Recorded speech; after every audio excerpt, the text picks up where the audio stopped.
ദിലീപേട്ടൻ അവതരിപ്പിക്കുന്ന അടുത്ത പരിപാടി ഈ സിനിമ എല്ലാവരും കൂടി വിജയിപ്പിക്കണേ, ഈ സിനിമ എന്റെ അവസാന പ്രതീക്ഷയാണ്, എനിക്ക് വേറെ ജീവിത മാർഗ്ഗമില്ല എന്നുള്ള അവസരമൊക്കെ വന്ന പവി കെയർടേക്കർ കുടുംബ പ്രേക്ഷകർ ഏറ്റെടുത്തിരിക്കുന്നു. ഏത് കുടുംബ പ്രേക്ഷകരാണ് അത് കാണുന്നത് എന്നുള്ള കാര്യമാണ് ഒരു സംശയം. കേരളത്തിലെ കുടുംബങ്ങൾക്ക് ഇത്ര വലിയ ദാരിദ്ര്യാവസ്ഥയുണ്ടോ? സിനിമ എനിക്ക് കണ്ടു മുഴുവിപ്പിക്കാൻ പറ്റിയില്ല. കാരണം അതിന്റെ ആ ഒരു ക്വാളിറ്റി ഓഫ് മേക്കിങ്ങിലും അതിന്റെ ആ ഒരു ഡയലോഗ് ഡെലിവറി, പിന്നെ ദിലീപേട്ടന്റെ ആക്ഷൻസ്, അഭിനയം, പിന്നെ കോമഡി ഒന്നും കണ്ട് സഹിക്കാൻ പറ്റാത്തതുകൊണ്ട് പകുതിക്ക് വെച്ച് ഈ സിനിമ ഉപേക്ഷിച്ച് ഞാൻ അവിടെ നിന്ന് രക്ഷപ്പെട്ടു. എൻ്റെ കുഞ്ഞെ, നമ്മൾ പണിയെടുത്ത് ഉണ്ടാക്കുന്ന പൈസയാണ് ഒരു 150 രൂപ എന്ന് പറയുന്നത്. അതിൻ്റെ വിലയുണ്ട് കേട്ടോ. ദിലീപിനോട് എനിക്കൊരു കാര്യം പറയാനുണ്ട്. ദിലീപ് ഏട്ടാ, നിങ്ങളുടെ പ്രതീക്ഷയും സ്വപ്നങ്ങളൊക്കെ ആയിരിക്കും സിനിമ. പക്ഷേ നിങ്ങൾ സിനിമ ഉണ്ടാക്കുമ്പോൾ മിനിമം നിങ്ങൾ ലോക സിനിമ, വേൾഡ് ക്ലാസിക്സ് ഒന്നും കാണണ്ട. മിനിമം അടുത്ത കാലത്ത് മലയാള സിനിമയിൽ വന്ന കുറച്ച് സിനിമകളെങ്കിലും കണ്ടിട്ടേ ഈ സിനിമ ഉണ്ടാക്കാവുള്ളൂ. ഇത് എന്ത് സാധനം ഇത്?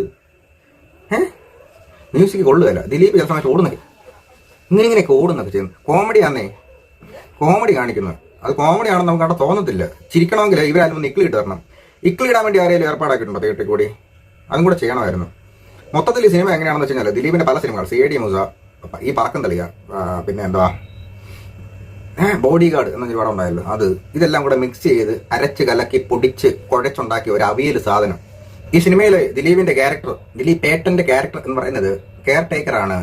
ഏതോ ഫ്ലാറ്റിലെ നന്മയുള്ള നല്ലവനായിട്ടുള്ള ഉണ്ണിയായിട്ടുള്ള, കള്ളു കുടിക്കില്ല, സിഗരറ്റ് വലിക്കില്ല, അങ്ങനത്തെ സീനുകളൊന്നും ഈ സിനിമയിലില്ല. അങ്ങനെ കുടുംബ പ്രേക്ഷകരെ വളയ്ക്കാൻ വേണ്ടി ഉണ്ടാക്കുന്ന സിനിമയാണ് ഈ സിനിമയിൽ. അതില്ലെന്ന് മാത്രമല്ല, സിനിമയില്ല, സിനിമയിൽ ഒന്നും കാണാൻ കൊള്ളാവുന്നതില്ല, പുതുതായിട്ടൊന്നുമില്ല, തമാശയില്ല, കഥയില്ല, ഡയറക്ഷൻ കൊള്ളത്തില്ല. പിന്നെ പ്രൊഡ്യൂസർ ദിലീപ് തന്നെ ആയതുകൊണ്ട് വേറെ ആർക്കും വലിയ നഷ്ടവും ഇല്ല. കഷ്ടം. ഇയാൾക്ക് എന്റെ പൊന്നു ദിലീപേ, എനിക്കൊന്ന് അപ്ഡേറ്റ് ആയിക്കൂടെ? ഈ ലോകത്ത് എന്തൊക്കെ കാര്യം നടക്കും? നിങ്ങൾ ഇത് തന്നെ ഇങ്ങനെ ചെയ്തുകൊണ്ടിരിക്കാതെ എന്തോ പടം അതൊക്കെ. ഇതെങ്ങനെയുണ്ട് മനുഷ്യൻ സഹിക്കും? ഞാൻ ഒരുപാട് നാളായിട്ട് സിനിമ കണ്ടിട്ട്, ഒരു പകുതിക്ക് വെച്ച് സിനിമ കണ്ടിട്ട് ഇറങ്ങി പോകുന്ന ഒരു അവസ്ഥ ഉണ്ടായത് ഈ സിനിമയാണ് കേട്ടോ. കാശ് പോയി. സിനിമ പ്രൊഡ്യൂസറുടെ കോടിക്കണക്കിന് രൂപയാണ്, അങ്ങനെയാണ്, തൊരിയാണ്, വലിയ ആർട്ടാണെന്നൊക്കെ പറയത്തില്ല. ഇതിനകത്ത് ആർട്ടെന്ന് പറയുന്നത് കേട്ടോ. ഇതിനകത്ത് ആർട്ടില്ല. ഇതിനകത്തുള്ളതാണ് കോമാളിത്തരവും കൾട്ടെന്നല്ല, എന്താ പറയുന്നത്, അത് മറ്റേ കോക്ക് പറയുന്നതായിരിക്കും കൾട്ടെന്ന്. അതിന് വേറെ എന്തെങ്കിലും വാക്ക് പുതിയതായിട്ട് കണ്ടുപിടിക്കേണ്ടി വരും. ഒരു ഊച്ചാളി സാധനം, തീട്ട സാധനം, ഛർദിൽ പോലെ. ഇതൊക്കെ ആരെ കാണുന്നത്? ഇതൊക്കെ എന്തിനാ ഇങ്ങനെ സാധനം ഉണ്ടാക്കുന്നത്? നിങ്ങൾക്ക് ഇത് പറ്റത്തില്ല. നിങ്ങൾക്ക് പറ്റിയല്ലേ ഈ പരിപാടി? നിങ്ങൾ നിർത്തിയിട്ട് പോവും. നിങ്ങൾക്ക് പറ്റത്തില്ല സിനിമ. നിങ്ങളുടെ കാലം കഴിഞ്ഞു. നിങ്ങളുടെ ഈ വളിപ്പ്, ഈ തറസാനം ഇവിടെ ആർക്കും കാണണ്ട. അത് വേണ്ടെന്ന്. ഈ കാര്യം കണ്ട് ചിരിക്കത്തില്ലെന്ന്. ചിരിപ്പിക്കാൻ ശ്രമിക്കുന്ന ആളാണ് ഞാൻ കരയുകയായിരുന്നു എന്നൊക്കെ പറയത്തില്ലേ? ഇയാളുടെ ക്വാളിറ്റി ഇതാണ് കേട്ടോ. ഇയാൾ മറ്റേ നടിയെ തട്ടിക്കൊണ്ട് പോയ കേസിലെ പ്രതിയൊക്കെയാണല്ലോ. അപ്പോഴേ മനസ്സിലാക്കണമായിരുന്നു ഇയാളെ കൊണ്ട് പറ്റത്തിരുന്നത്. കഷ്ടം. കരയുമായിരുന്നു. ഇനി ഇരുന്ന് കരയേണ്ടി വരും കേട്ടോ ഇങ്ങനെ സാധനം ഉണ്ടാക്കിയിടുന്നെങ്കിൽ. എന്തൊരു പടമാണ് അത്. എനിക്ക് സത്യം പറഞ്ഞാൽ എനിക്ക് സിനിമ കാണാൻ പോകാൻ യാതൊരു ഇൻട്രസ്റ്റ് ഇല്ലായിരുന്നു. എനിക്ക് അതിന്റെ നമുക്കറിയാമല്ലോ ഒരു സിനിമയുടെ ഒരു സാധനം, അതിന്റെ ഒരു വൈബൊക്കെ വരുമ്പോൾ ഇത് എന്തോ ആയിരിക്കും എന്നുള്ള കാര്യം. അല്ലാതെ നമുക്ക് അൺപ്രഡിക്റ്റബിൾ ആയിട്ടുള്ള സിനിമകളൊക്കെ വരാറുണ്ട്. പക്ഷേ ദിലീപ് അഭിനയിക്കുന്ന ഒരു സിനിമയുടെ ഭാഗത്ത് നിന്ന് അങ്ങനെ ഒരു കാര്യം ചിന്തിക്കാൻ ഇപ്പം ഈയിടെയായിട്ടൊന്നും ഇല്ല. അതിനെ 100% സാറ്റിസ്ഫൈ ചെയ്തു.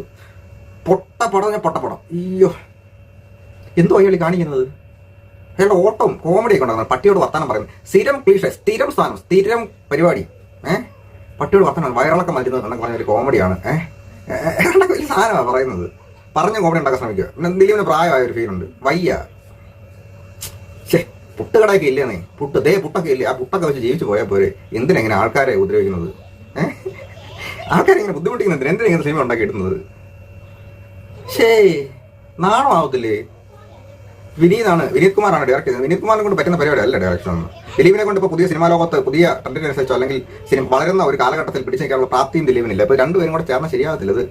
ഇതൊരു നാശകോടാലിയായി പോലെ. ആരും ഇതുകൊണ്ട് കാണിക്കരുത് കേട്ടോ. പന്നപ്പടം ഇത്. പൊട്ടപ്പടം ഉണ്ടാക്കി വെച്ചേക്കുന്നു. എന്നിട്ട് തള്ളിന് മാത്രം ഒരു കുറവില്ല.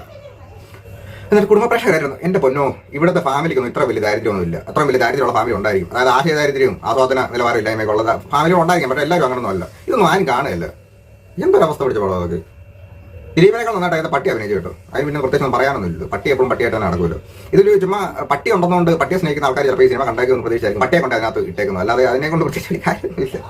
ഇയാളെ സ്നേഹിക്കുന്ന ഒരു 4-5 പെൺപിള്ളേരൊക്കെ എന്തിനാണെന്ന് അറിയത്തില്ല. ഒന്നും ഇത് കണ്ട് സഹിക്കാൻ പറ്റത്തില്ല കേട്ടോ. സാമാന്യ ബുദ്ധിയുള്ള ആരും പോയി ഇത് കാണരുതേ. കാണല്ലേ? കൊള്ളത്തില്ല കേട്ടോ. കൊള്ളത്തില്ല. ഇത് കണ്ടു. എന്നിട്ട് ഇതൊരു പൊട്ടപ്പടം മനസ്സിലായിട്ട് പോലും കുറേ ആൾക്കാർ, ദിലീപ് ഫാൻസും ദിലീപ് പൈസ കൊടുക്കുന്ന ആൾക്കാരൊക്കെ ഇരുന്നുണ്ട്.